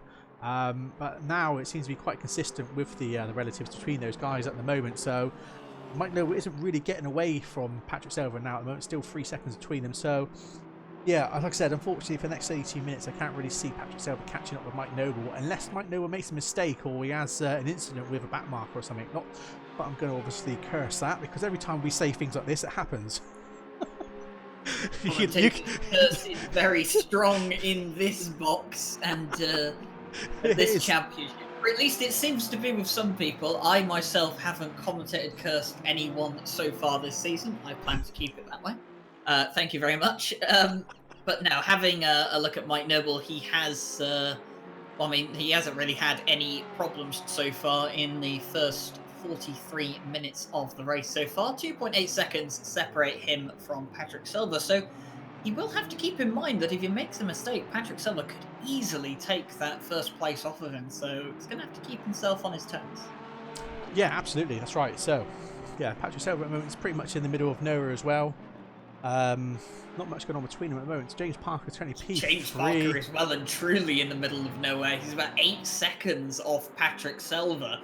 Then he's got about a 10.8 second gap to one of his teammates and fellow Redline Motorsport esports drivers, Samir Ibrahimi. So James Parker having, well, just very much doing a driving stint at the moment for a practice session. Pretty much, isn't it? Yeah. Yeah, pretty boring race for these guys at the moment, unfortunately. But, you know, it's still a podium in a day for them. So, yeah, it looks like we ain't going to get much change going on between our podium winners at the moment, our current podium positions at the moment. Yeah, like I said, that, Darren King is close onto the back of Palamuya. That Porsche is so much faster coming out of the corners than the Ferrari is, but I think it's just when it gets to the straights, the Porsche just seems to struggle so much. I mean, the Ferrari, it's not a car that seems to dominate at any track, but it definitely seems to do well at a lot of tracks. And we've even pointed out that the straight line speed of the Ferrari is nothing to joke about. I was in a race not long ago alongside someone who was in a Porsche, and I mean, I was pulling away from them whilst they were in my slipstream. Darren King has just spun out, and he's just tagged Chris Hooker. Oh no! Oh dear, so much action going on today. It's just such a shame. I just, like I said, quickly just grab that on and get so we get to see exactly. Unfortunately, there was a bit more too much time. We just saw there. Cursed anyone so far this season. I've just taken Darren King out of a good position and almost murdered Chris Hooker at the same time. Oh, well done, Ryan. Pat on the back, mate. Well, it's finally happened, hasn't it? It's finally happened. Oh dear, such a shame to see that. Just, yeah, I don't know what's going on with this race now. I mean, like I said, the first half an hour of this race was absolutely incredible. Really, really epic to go and see. And then, you know, if I just had a few incidents here and there, I'm enjoying nothing's really sort of playing it up. I mean, because track conditions at the moment still 27 degrees ambient, 33 degrees track temps. So, you know, there's no really drastic changes going on to cause these collisions and stuff. It's just it's purely down to driver error. I mean, it is what is it, round 8 of the championship at the moment. It's getting towards the end of the season. Everyone's probably fed up of their car choice about now. Absolutely, I would be. Well, I know some drivers are fed up with their car choice, so I'll leave it at that much. But yeah, it's getting towards the end of the season now. Some people, you know, maybe just hoping for a bit of an extra break. Although some people have had an extra break, because obviously some people missed out on the Spa race. So, but we have had races in between, with Laguna Seca, Bathurst. Of course, we've got Kyalami and stuff coming up soon as well. So, of course, you know, people have been competing in other stuff. And, of course, these guys, quite a few of these guys, don't just race here at RLM. Some of them race in ACR, some of them race in OTL, some of them race in AOR as well. So they're always around and about. So, you know, maybe when you're doing a few too many races per week, it can start to take it out of you just a bit. Yes, yeah, very true. So Chris Hokie is currently on the back end of Donado at the moment for P7. So obviously after that incident earlier on that threw him off the track, he's now back in the game again, but obviously a couple of positions down from this, but we'll see if they do get an overtake there. Thanks for the follow there, guys, and thanks for subscribing. So again, just to see what's going on. Oh my god, again, what is going on with these guys? I saw Chris Hokie going down the inside, you know, taking the basically the wall as they come down the pit straight there, but Chris Hokies literally just drove into the Donado and just literally took him out there. So that is going to be points there for Chris Hokie for that. So it's shameful to see there. RLM drivers are going to have to be disciplined tonight, Simon. Yes. It's not going to be good for the likes of Vicky Thompson or Chris Hooker tonight. They're definitely going to be getting a good talking to. James Parker and Samir Ibrahimi, though, had a fairly quiet race between the two of them, so I don't think they'll be in for any timeouts later tonight. No, I mean, it's a shame to see, because Chris Hokie currently is P4 for the current championship, and, you know, to gain, obviously, he's now down to P8 because of the incident, so I guess he's obviously frustrated, but that doesn't give him the right to go and literally take out another car, you know, drive into the back of him and push him out. You know, obviously he's going to get points for that, which is obviously, again, you know, it's going to affect his overall standings, you know, for the next 2 races, because like I said, you know, there's only 5 points between him and Kevin Scolari P3, and obviously we know Kevin Scolari is, he actually retired from the race due to the incident earlier on where he got took out, and again for another incident that obviously he got involved in as well. So yeah, so yeah, Chris Coke hasn't really done himself any favours there for what's happened. If he's kept his nose clean and just sort of just knuckled down and just kept on with what happened, you know, just sort of, you know, take it on the chin, you know, what's happened's happened, that's racing, you know, then again, he would have obviously had a few more points, but unfortunately for that, he's going to get a couple points deducted off of his final score, which again is going to obviously affect his overall standing. But anyway, that's enough of me yappering on about that. So at the moment, let's jump over to Jardo, because Jardo is starting to close up on, I believe that's Ramos in front there. Yes, it is. Ramos, yes. Ramos in the Audi at the moment. We only have, what is it? We have 3 Audis here represented tonight. Yes, we do. We have, of course, race leader Mike Noble, Miguel Ramos, and Fabian Schwiberger down in 22nd position at the moment. Not been a great race for Fabian. Haven't seen too much of what's happened to him. But judging I'm going to have to quickly by, jump over to Vicky Thompson at the moment, because she is closing the gap on Locio as well. So I might have to flip between the two in a minute. So yeah, Ryan, if you just keep us updated. Actually, I'll see if I can get the second camera going actually for the other race. As Vicky is just making a bit of contact there with Locio going through T1 again, and that's obviously sent her back away. So we'll just jump over quickly back over to Jardia quickly, as the battle is still on between these guys at the moment. So thanks for following, guys. Thanks for subscribing. Like I said, we are streaming to both platforms tonight, so we are on YouTube and Twitch tonight. So if you are watching on YouTube, don't forget to hit that like button and subscribe, as you have done there. Thank you. And obviously, if you're watching on Twitch, don't forget to obviously follow us there. And if you are an Amazon Prime customer, you can obviously subscribe to us for free as well on Twitch, and obviously that helps us to pay towards our servers and outgoings, which, you know, are not cheap. You know, we do own, you know, a very high-end dedicated server, you know, to obviously be able to run all these amount of tiers and stuff, you know, run these you know, races flawlessly. But yeah, so it is a very big outlay that I've got to pay out each month. So yeah, everything helps, you know, pay towards that. So do appreciate that, guys. And obviously, if you do fancy donating, there is a donation link below as well, so you know that obviously helps as well. So really appreciate it. Thank you. Anyway, still just a small correction. Of course, yes, go on. For you earlier. Vicky Thompson didn't actually touch the back of Luca Lossio. I was a bit doubtful when I saw it, and okay. She actually turned in a bit too much, and obviously we know how the inside of the first corner of the Nurburgring is quite a sharp dip. Yes, so, quite a camber on it, isn't it? Yeah, she just caught the dip there, but she's looking to have a move on. Luca Lossio can't quite find her way past, coming in and out of the chicane, and she's got Francisco Gonzalez with her there behind as well. She's trying to wide, coming out of the last corner, and that's going to allow Vicky Thompson a good drive. Obviously now she's going to have to depend on the slipstream. Luca Lossio is going to stick to the inside line. That's the line he feels he needs to defend. Vicky Thompson breaks much later. She's going to go to the outside line. She's going to push him as close as she can. Slight bit of contact, but nothing serious there between the two of them. This is it seems that Vicky Thompson will remain in 19th place. At the moment, yeah, this is getting interesting, because obviously Gonzalez is going to try and take full advantage of here. I mean, we have seen this happen so many times with, you know, a pack of 3 cars where the guy behind ends up usually taking both positions off of these guys in front, obviously battling out. So this can happen, as looks like Gonzalez was looking for a move there, as he just made a big mistake and gone off, as we see in the rear view mirror there of Vicky there. So unfortunately, a big mistake, and obviously lost quite a bit of time. So the battle is still on here between Vicky and Lossio currently for P18. So I'll just see, is that Samuel Ratz closing up on Darren King? I'll have to double check over on that in a minute. So P8, P9. So we'll just stay where we are for a minute. It is definitely Samuel Ratz. He is right close to the back of Darren King. He's closing him as we come up towards the chicane, but he knows he doesn't have the pace to go side by side with the Porsche, so he's just going to bide his time. Darren King's just made a bit of a mistake, didn't he? As he come around the final corner, but you know, is it going to be enough? He was, yes, but it looks like Darren King has got a better exit here, as he's weaving to try and keep Samuel Ratz out of the slipstream here as they come down to T1. Yeah, but the Ferrari is better in a straight line than the Porsche, and of course he's going to have the slipstream as well. He's going to be later on the brakes than Darren King. They're going to go side by side into turn 1. No contact between the Ferrari and the Porsche.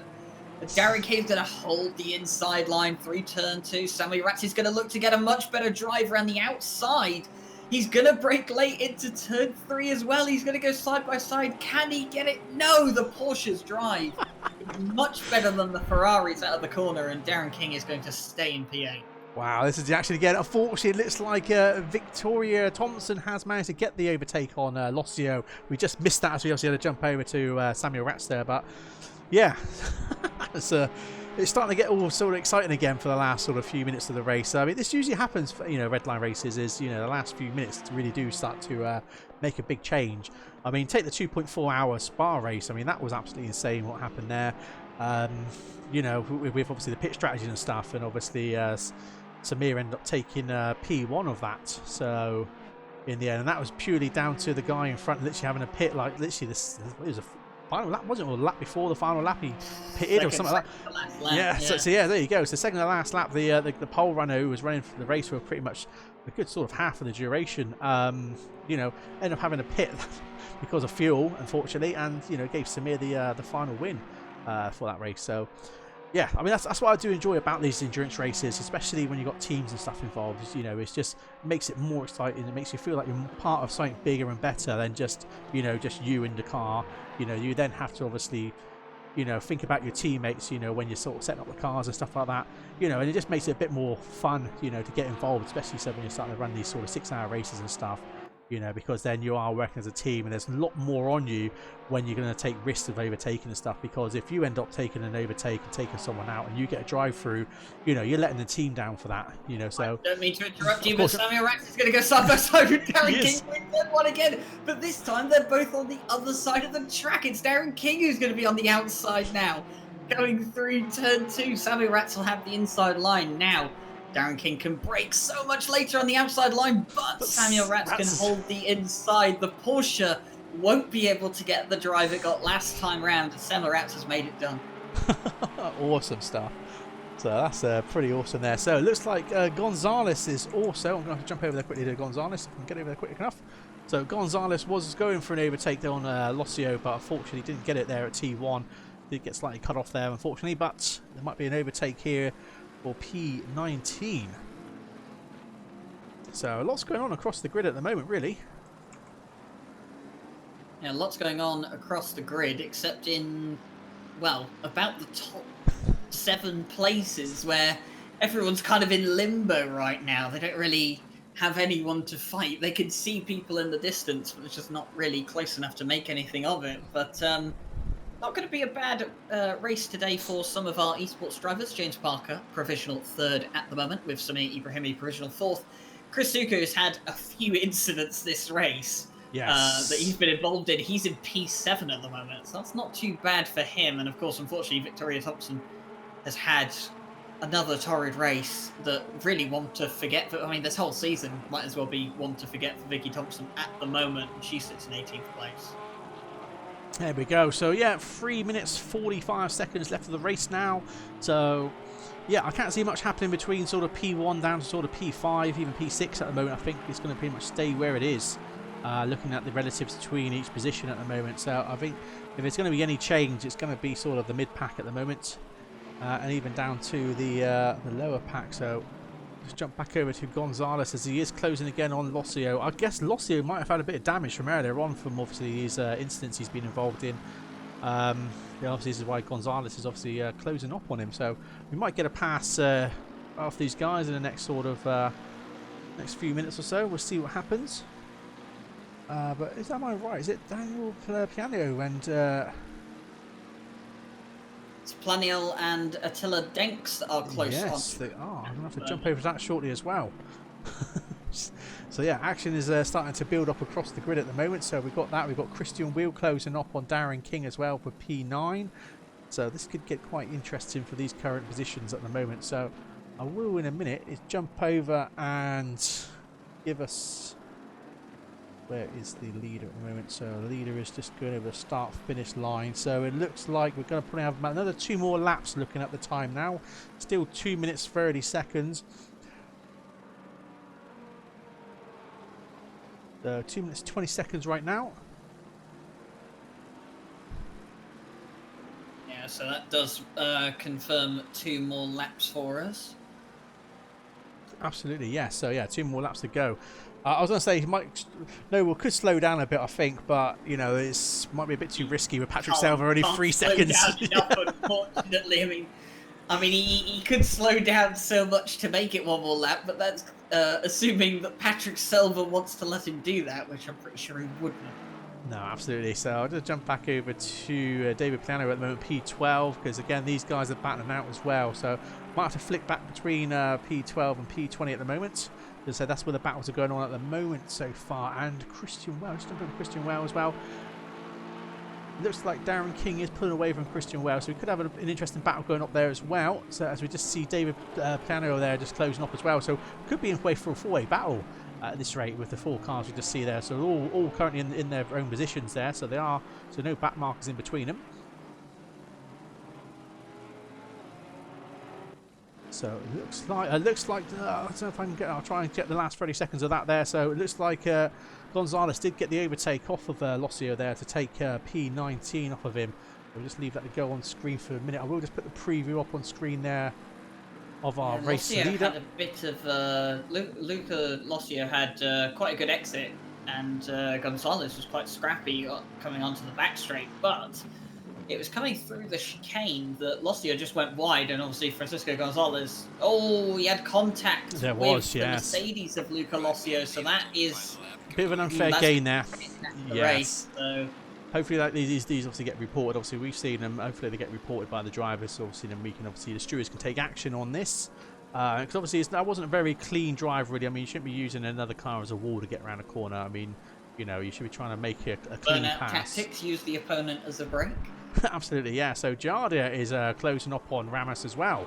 So this is where the action is going to happen. So what I'm going to do is we are going to be on the final lap in a minute for the leader. Is I will just flick over to our Drew camera at the moment. So I'll keep the leader at the bottom corner at the moment, and I will stay focused on the battles in the top left. So yeah, so we could get an interesting overtake here between Jardia and Ramos for P13. Yeah, Ryan, if you see anything happening, just let us know. So I think there might be something going on with Vicky and Marcel Pfister for P17. Obviously, yes, there is actually. As Vicky Thompson's about to go up the inside into the final chicane. No, she's not. Not going to think better of it, actually. Looking at Marcel Pfister, I mean, well, like you said, these two potentially going to be working together in the near future. Maybe it's time for Marcel Pfister to get a little bit of payback from earlier, but no, it's sort of clean that time round between the two of them.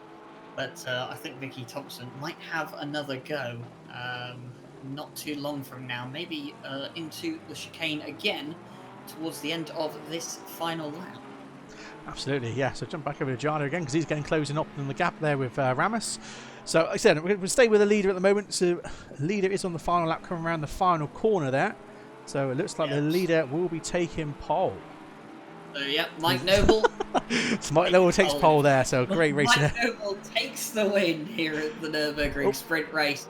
That's it. Patrick Selva for P2. Yeah, very good race from Mike Noble. Bulletproof all throughout. Patrick Selva, second place. Obviously, post-race investigation pending. But James Parker for RLM Esports comes home at third place. He's had a very quiet race today, as has Samir Ibrahimi, who is going to come along in fourth place. That's some good points for him. Steve Strello, reigning champion, will come home for fifth place. He's going to gain a point on Paolo Moya, our championship leader, who is going to finish in sixth. Chris Zuka's been in the wars a bit today, but he's going to come home for P7. Then as he comes into the final corner, Samuel Ratz is going to take 8th place. And now just looking at it here, it's Darren King, who looks like he's going to hold off Christian Veal for P9. Christian Veal will take P10. Attila Denks will hold off David Planiel for 11th and 12th respectively. Miguel Ramos 13th, Jardia 14th, David Martinez will come home in 15th, Julian Saul 16th. And then into the last chicane, Marcel Pfister and Vicky Thompson, but I don't think Vicky's going to be close enough to make a move that time around. So coming out of the last corner, Marcel Pfister will take 17th, Vicky Thompson 18th, Francisco Gonzalez coming home in 19th place, and Luca Lossio in 20th. Fabian Schwittenberger having already crossed the line in 21st. There we go. Wow. So there we are, guys. So yeah, that was an absolutely interesting race, wasn't it? First half was absolutely epic. As for the second half, obviously there's a lot more incidents going on, unfortunately. More than usual, actually, considering usually Tier 1's usually quite clean. I mean, I was quite surprised to see how many incidents we did have today.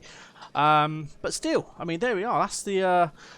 that is currently the overall position. So looking at the leaderboard, I will just quickly put the leaderboard up on screen for you guys so you see the current standings. So there is the current standings there for the moment. So just one at the moment. So obviously we've got penalty points to obviously be put on as well on some guys. Obviously we've seen incidents, so hopefully said some of the drivers will obviously report these. But also looking at Steve Strader, currently P2, who obviously finished P5. So he will close up that door there on Muria, because Muria was 1 point behind. But again, like I said, there is a big gap between them at the moment. Yeah, I mean, Ryan, what do you think of that race? I thought it was excellent. A bit scrappy in places, but definitely enjoyable, as these races always seem to be. They always seem to bring something towards the end of the race, and today did not disappoint. So a fairly good race round. It's a shame that we didn't have anything significant for the race win or any of the podium positions, but there's definitely some good battles throughout. Absolutely, yeah. So just bear as a guy. I have got, unfortunately, I didn't make a scene quickly for the trailer we got tonight. So we have got the Suzuka trailer for the 12-hour race that's coming up on the 18th of April. We've got the pre-quali shootout on the 21st of March. So the dates and everything will go live shortly. And also we have, so the pre-qualifying shootout goes out on the 21st, like I said, which will allow up to the 25 drivers to go through. We've already got 25 VIPs from the previous 6-hour race that obviously got guaranteed spots. So yeah, so there's 25 spots up for grab from the 21st of March pre-qualifying shootout. And then on the 11th of April, we have the Super Pole qualifying. So this is obviously then determine the whole leaderboard for the 50 teams that will be taking place for the 12-hour race. And then obviously we have the main event on the 18th. So this is, I'm going to put on, just bear a second, guys. This is the problem with trying to do everything so like this. Let's just try and get the transform. This happens last minute. So there we go. Right, here we go. I'll leave you guys with peace and quiet for the trailer for the 12 hours. So hope you guys enjoy.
So there we are, guys. Hope you enjoyed the trailer there. Unfortunately, I'm ashamed about obviously the final of our stream. Unfortunately, I said it was last moment, obviously trying to get the trailer ready. It was literally just finished moments before we started streaming, so I couldn't actually put the scene in on OBS in time. So unfortunately, I was a little bit jumpy to get that in there for you. So, but anyway, there you go. That's just a nice preview, obviously the 12-hour race. So yeah, sign-ups will open now on the website. So guys, get yourself signed up. I said, you know, it's going to be open, unlimited to sign-ups, and then it will literally be purely open to the top 25 drivers who take part in the pre-qualifying shootouts, who then get a guaranteed position in the 12-hour race April the 18th. So yeah, get yourself going, guys. Anyway, thanks for coming along. Been absolutely awesome for the follows, the likes, subscribes and everything, guys. Really appreciate them. Again, don't forget, if you're Amazon Prime customers, don't forget to obviously subscribe to us on Twitch, because it does help, like I said, pay for our servers and stuff like that. Yeah, we will see you again. It will actually be the 8th of March, actually, is the next time we'll actually be live. So 8th of March is when we're back commentating. That will be for the 3-hour Bathurst race. And like I said, we've got actually ram-packed throughout March and April anyway. So yeah, we'll see you on the 8th of March. So good luck, guys. Catch you later. Thank you.